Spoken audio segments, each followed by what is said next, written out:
आप देख रहे हैं उत्तराखंड लाइव न्यूज, खबरों की सच्चाई तक।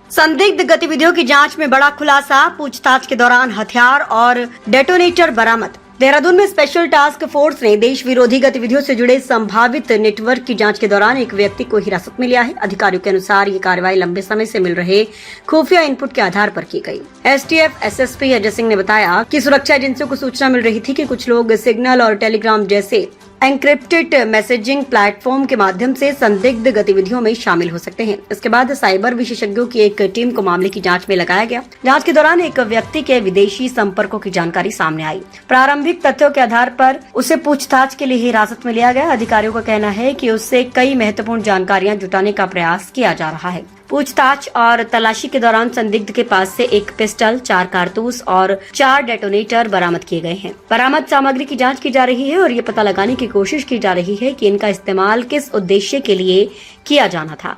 एसटीएफ ने मामले की जांच तेज कर दी है और संदिग्ध के संपर्कों, गतिविधियों तथा संभावित नेटवर्क की पड़ताल की जा रही है। सुरक्षा एजेंसियां इस पूरे प्रकरण को गंभीरता से लेते हुए सभी पहलुओं की जांच कर रही हैं।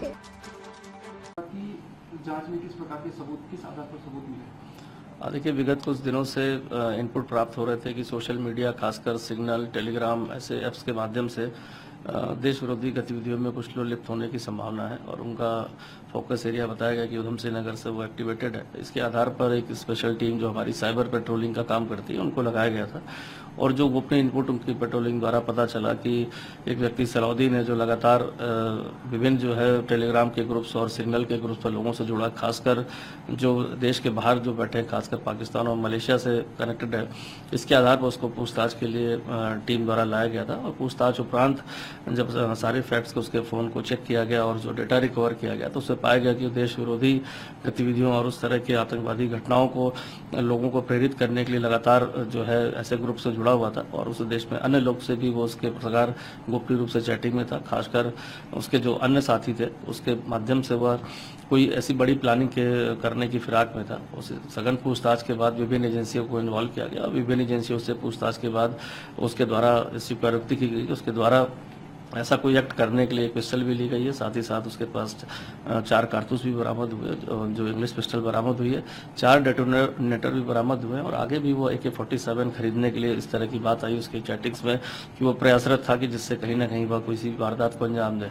खासकर देखा गया जो उसके लिंक में लोग थे उनको भी पूछताछ के लिए टीम लगी हुई है और प्राइमरी रूप से ऐसा लगता है कि वह गदरपुर में रहकर वहाँ पर इस तरह के जो टेलीग्राम ऐप है और सिग्नल ऐप है उससे देश विरोधी गतिविधियों में शामिल था। साथ ही साथ लोगों को प्रेरित करने के लिए, जिहाद के लिए लोगों को उकसा रहा था और किसी बड़ी वारदात के लिए लोगों को तैयार कर रहा था।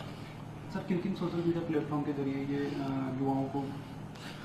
देखिए, इसमें खासकर जो सिग्नल ऐप का इस्तेमाल हुआ है, टेलीग्राम का भी हुआ है, तो इस तरह के जो ऐप्स हैं इनकी डिटेल प्राप्त नहीं होती और खासकर इस तरह गोपनीय रूप से जो इंटरनल ग्रुप बनाए जाते हैं लिंक भेजकर, जिसका ट्रेस करना थोड़ा मुश्किल होता है। तो जब तक ये इनपुट प्राप्त हुआ था साइबर पेट्रोलिंग के माध्यम से ऐसे इनपुट प्राप्त हुए और खासकर जब उसके मोबाइल का जो है रिसर्च की गई तो मोबाइल में ऐसे बहुत सारे वीडियोस और ऐसे सारे हैं जो जिहादी, खासकर जो है जैसे मोहम्मद और अल-कायदा जैसे वीडियोस को भी वो प्रोवोक करने के लिए जगह जगह उसको सर्कुलेट कर रहा था और कहीं ना कहीं ऐसा लगता है कि रेडिकल माइंड होने के बाद किसी बड़ी वारदात को अंजाम दे रहा था। जो अभी तक साक्ष्य हैं उसके आधार पर एक्सप्लोसिव एक्ट, आर्म्स एक्ट और विभिन्न धाराओं में साइबर एक्ट में जो है उसको IT एक्ट में केस बुक किया गया है।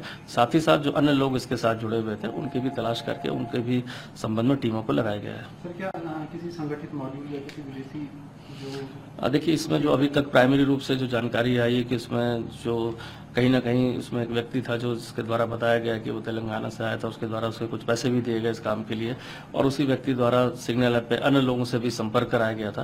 तो उस व्यक्ति के संबंध में जो भी पुख्ता जानकारी अभी मिली है हम उस पर काम कर रहे हैं और जिस व्यक्तियों को खासकर एक नाम और आया है जिसमें उत्तर प्रदेश के रामपुर से भी कनेक्शन बताया गया जिससे उसकी बात थी और जो मलेशिया के नंबरों से कॉन्टेक्ट था, तो कहीं ना कहीं जो प्राइमा फेसी बात निकल के आ रही है कि कहीं ना कहीं पाक बेस्ड जो हैंडलर थे वो कहीं ना कहीं मलेशिया नंबर से या वहाँ से इस मॉड्यूल को ऑपरेट कर रहे थे। चूँकि अभी प्राइमरी स्टेज है, बहुत ज़्यादा बताना भी उचित नहीं होगा, लेकिन हमारी टीमें इस पर काम कर रही हैं। आगे जो भी लिंक्स मिलेंगे उसे अन्य एजेंसीज के साथ भी शेयर किया जाएगा।